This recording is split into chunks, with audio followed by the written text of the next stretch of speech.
पूरी दुनिया की ज्योग्राफी बदल रही है। आपको सुनकर हैरानी होगी, खाड़ी देश पूरी तरह से ईरान के साथ आ गए। वहीं यूरोप जो अब तक अमेरिका का पिछलग्गू था, नेटो जो अमेरिका के इशारे पर उठ तो उठ, बैठ तो बैठ, अमेरिका के इशारे पर जिसने लीबिया पर हमला किया, इराक पर हमला किया, अफ़गानिस्तान पर हमला किया, वियतनाम पर हमला किया, वो यूरोप अब पूरी तरह से ईरान के साथ आ गया है।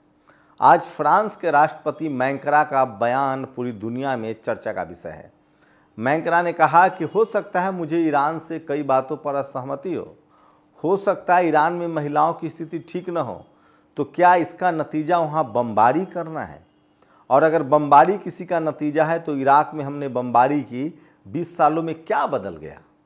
हमने लीबिया में बमबारी की, क्या बदल गया? हमने अफ़गानिस्तान में बमबारी कर दी, क्या बदल गया? अगर कोई दिक्कत है तो वहाँ के लोग, वहाँ की जनता ही उसको ठीक करेगी। हमारा उसमें बमबारी का दखल ठीक नहीं है।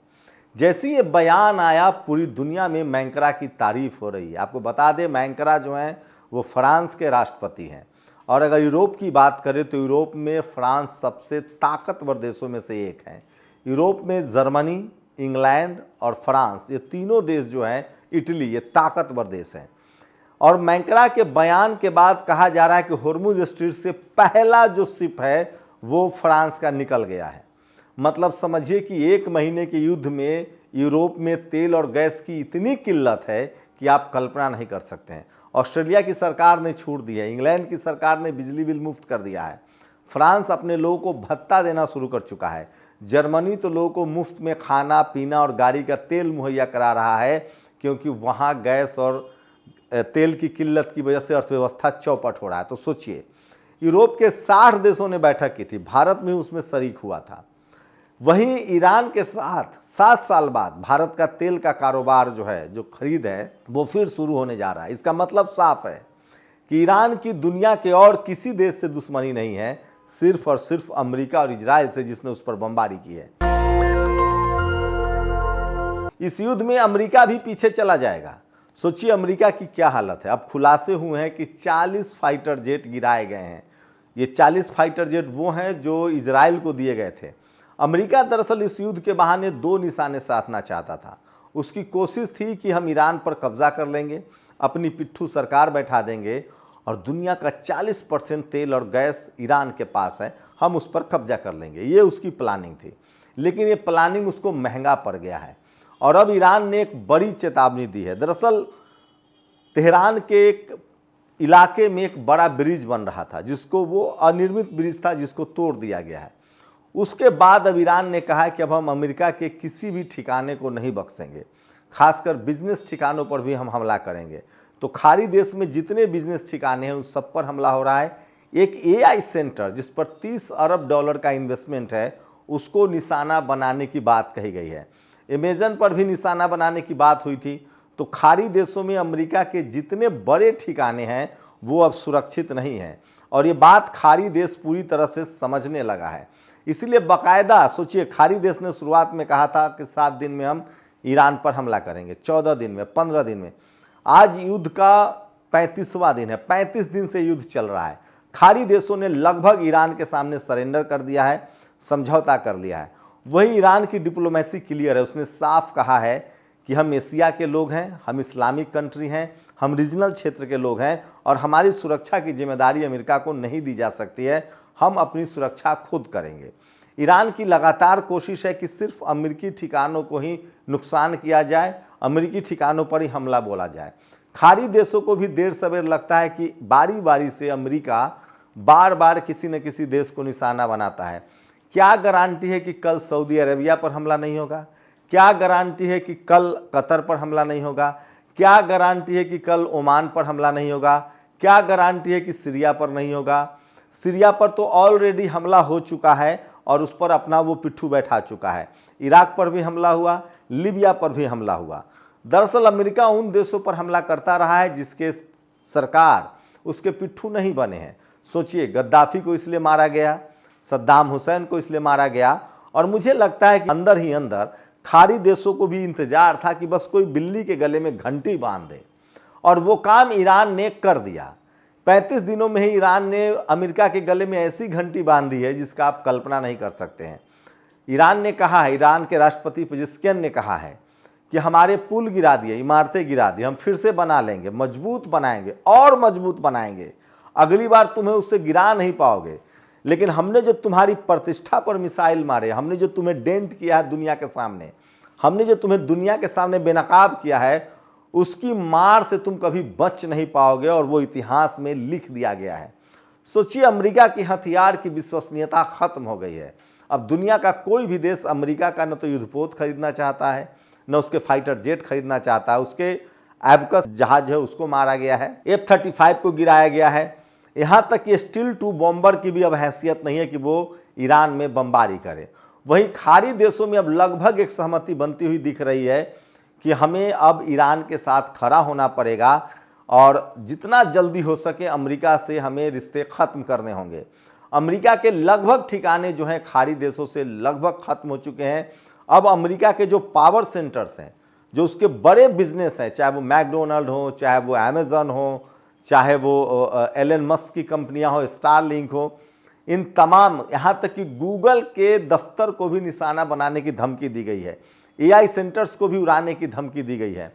तो ये युद्ध ईरान ने पहली बार पलटवार किया। अमेरिका को अब तक गुमान था कि वो दुनिया के उन देशों पर हमला करता था जो उससे कम से कम 10,000 किलोमीटर की दूरी पर हो, साथ ही वहां तक किसी की मिसाइल न पहुंचे। लेकिन अब लग रहा है कि आने वाले समय में ईरान सीधे सीधे अमेरिका पर भी हमला कर सकता है। इसका भी डर अब अमेरिका को सता रहा है, क्योंकि ईरान की एक मिसाइल पूरे यूरोप तक पहुंच रखती है, 4,000 किलोमीटर तक वो मार कर चुका है। नॉर्थ कोरिया के बारे में कहा जा रहा है कि उसके पास कुछ इंटरकॉन्टिनेंटल बैलिस्टिक मिसाइल्स है। अगर उसने वो ईरान को मुहैया करा दिया तो युद्ध और ख़तरनाक हो जाएगा। फिलहाल ईरान ने ये तय कर दिया है कि खाड़ी देशों में अमेरिका के अड्डे अब नहीं रहेंगे और खाड़ी देश, 7-8 खाड़ी देश, Jordan, Syria, Oman, Bahrain, Saudi Arabia, संयुक्त अरब अमीरात, सीरिया और इराक से तो पूरा सफाया हो चुका है 9 देशों से।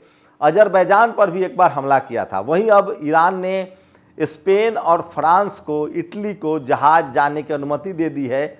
इसका मतलब है कि असली मुश्किल जो खड़ा होगा वो अमेरिका और इजराइल के लिए होगा। अमेरिका में तेल की कीमतें लगातार बढ़ रही है और कहाँ बात की जा रही थी कि रिजीम बदलेंगे, ईरान में रिजीम बदलेंगे, सत्ता को पलटेंगे, तख्ता पलट करेंगे। ये सब मंसूबा धरा का धरा रह गया है और अब खुद अमेरिका के सेना में बड़ी बगावत शुरू हो गई है, बड़ा असंतोष शुरू हो गया है। खबरें आई थी कि पहले तो अमेरिका ने कहा कि हम सीज फायर करेंगे, उसके बाद उसने कहा कि हम जमीन पर हमला करेंगे। इसको लेकर 3 बड़े जनरलों ने पहले ही बगावत कर दी है, उनको बर्खास्त कर दिया गया। उन्होंने साफ कहा है कि जमीन पर जाकर लड़ना, अपने मौत को दावत देना होगा, बुलाना होगा।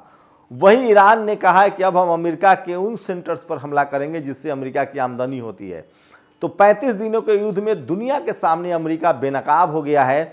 उसकी कोशिश थी कि खाड़ी देशों के कंधे पर बंदूक रखकर ईरान पर कब्जा कर लिया जाएगा। खाड़ी देश खुद ईरान पर हमला करेंगे और ऐसी स्थिति में हम हथियार भी बेचेंगे, हमारे पेट्रो डॉलर का कारोबार भी बढ़ेगा। लेकिन अब इजराइल की बर्बादी इसी वजह से शुरू हो चुकी है। इजराइल का नाम लेने वाला नहीं है, इजराइल धू धू कर जल रहा है। 35वें दिन ये सच्चाई है। और सोचिए, जितने एयरफोर्स के जेट थे, जितने फाइटर जेट थे इजराइल के बेरे में, उसमें से F-35 40 गिराए जाने की खबर है। तो सोचिए, 35 दिनों में 40 F-35 गिराए जाना, इसका मतलब है इस युद्ध की त्रासदी का कोई अंदाजा नहीं लगा सकता है। अमेरिका के अब्राहम लिंकन हो, जेराल्ड हो या बुश जैसे युद्धपोत को, उस पर मिसाइल गिरना, ये युद्ध की भयावहता और कितना नुकसान हुआ आपकी आप अंदाजा नहीं लगा सकते हैं। इजराइल के जितने जो उसके जो आयरन डोम रडार थे, उसके 3 लेयर की जो उसकी वायु रक्षा प्रणाली थी वो ध्वस्त हो चुकी है। और राजधानी तेल अवीव हो, हाइफा हो, कोई भी शहर, कोई भी बंदरगाह, कोई भी एयरपोर्ट इजराइल का अब सुरक्षित नहीं है। इजराइल दुनिया को कह रहा है कि देखिए, ईरान हमारे रिहायशी इलाकों पर हमला कर रहा है। सोचिए, वो गिड़गिड़ा रहा है, घुटने पर है। ये सच्चाई है। वही अमेरिका का पैट्रियट हो या थार्ड हो, ये 2 बड़ी वायु रक्षा प्रणाली जो दुनिया की सबसे महंगी रक्षा प्रणाली मानी जाती थी, वो भी बेनकाब हो गया है। उसके मिसाइल्स अब काम नहीं कर रहे हैं, हथियारों का अकाल पड़ गया है। तो 45 साल की तैयारी में ईरान ने यह साबित कर दिया है कि वो सच के लिए और न्याय के लिए लड़ रहा था। और ये बात साफ है कि अब ईरान पर हमला करने से पहले 100 बार अमेरिका सोचेगा। लेकिन साथ ही अब यूरोप पूरी तरह से अमेरिका से आज़ाद हो गया, आप कह सकते हैं, क्योंकि पहली बार यूरोप ने आंख में आंख डालकर अमेरिका से कहा कि हम आपके साथ नहीं लड़ने जा रहे हैं। क्योंकि हाल ही में ग्रीनलैंड को लेकर अमेरिका ने कहा था कि हमको कब्जा करना है ग्रीनलैंड पर। ग्रीनलैंड यूरोप में पड़ता है, बेल्जियम के हिस्से में है, और यूरोप मजबूर होकर देखता रहा। इटली मजबूर था, फ्रांस मजबूर था, इंग्लैंड मजबूर था, जर्मनी मजबूर था। अब जर्मनी कह रहा है कि हमारे यहाँ से अपनी फौज ले जाओ। तो अमेरिका की दुनिया भर में बड़ी हार हुई है। भारत ने भी अब तलखी दिखानी शुरू कर दी है और कहा जा रहा है कि अब ईरान से 7 साल बाद तेल का कारोबार शुरू हो जाएगा। रही बात इजराइल की, तो इजराइल की हालत वो है जिसको आप बयां भी नहीं कर सकते हैं। इजराइल पर चारों तरफ से हमला हो रहा है। इजराइल तो अब खबर में भी नहीं है। लेबनान उस पर हमला कर रहा है, यमन हमला कर रहा है, उस पर फिलिस्तीन के लड़ाके हमास हमला कर रहे हैं, और ईरान सीधे सीधे ईरान मिसाइल मार रहा है। अब इजराइल दुनिया के देशों को कह रहा है कि रिहायशी इलाकों में मिसाइल दागना युद्ध के खिलाफ है। सोचिए, वो इजराइल कह रहा है जिसने अभी हाल ही में फिलिस्तीन को मलबे में तब्दील कर दिया था। तो सोचिए, कर्म लौटता है, लेकिन इतनी जल्दी रिस्पॉन्स आएगा ये दुनिया को नहीं पता था। तो युद्ध के 35 दिन बाद इजराइल का अब नामो निशान नहीं है। वो युद्ध लड़ना तो दूर, अपनी नक्शा बचाने की लड़ाई भी नहीं लड़ पा रहा है, और अमेरिका की साख को मिट्टी में मिला दिया ईरान ने, और खाड़ी देशों से उसके सारे कारोबार, सैनिक अड्डे ध्वस्त हो चुके हैं। 35 दिनों बाद ईरान इस युद्ध में फतह हासिल कर रहा है, और तमाम वो देश जो अब तक अमेरिका के कब्जे में थे या दबाव में थे, वो सब राहत की सांस ले रहे हैं। आप लोग अपनी प्रतिक्रिया जरूर दीजिए। शुक्रिया। दस्तक की आपसे गुजारिश है कि अगर इसको बचाना चाहते हैं तो नेशनल दस्तक को सब्सक्राइब करने के लिए रेड कलर के सब्सक्राइब बटन को दबाएं, फिर बेल आइकन की घंटी दबाएं। नेशनल दस्तक को बचाने के लिए बहुत जरूरी है कि हर खबर को शेयर करें, लाइक करें, कमेंट जरूर करें।